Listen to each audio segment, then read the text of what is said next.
la vida sana de manera lúdica en los niños es parte del trabajo desarrollado a través del programa Entretente Comiendo Sano de Sopraval, una iniciativa desarrollada por la empresa en los colegios municipalizados de las comunas de La Calera, Nogales, La Ligua y Quilpué. Una de las actividades desarrolladas en el marco del programa es el ABC de las Noticias, un periódico elaborado por los alumnos de cuarto básico, quienes redactan artículos periodísticos relacionados con la vida sana. Como reconocimiento al esfuerzo de los alumnos, premiamos a las mejores noticias de cada comuna con un recorrido por la empresa periodística El Observador.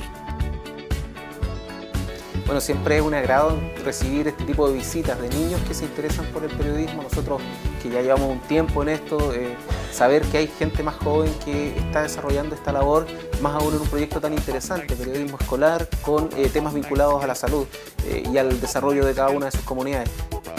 Una forma de incentivar el trabajo en equipo y fortalecer los pilares en los que se sostiene el programa: correcta manipulación de alimentos e higiene, deporte y buena alimentación.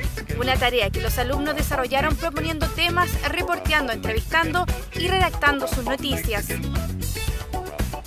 Como director de la Escuela de los Molles, tengo que agradecerles mucho a Sopraval por esta iniciativa tan linda, por enseñarles a los niños a expresarse de otra forma, a través de un medio de comunicación.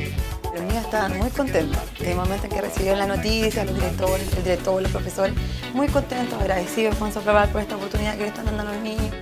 Me pareció muy entretenido y me enseñó harto lo del periodismo.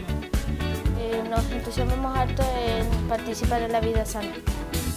El programa Entretente Comiendo Sano de Sopraval se encuentra en su 9º año de desarrollo, manteniendo un compromiso constante con la comunidad, en especial con los niños, incentivando la vida sana.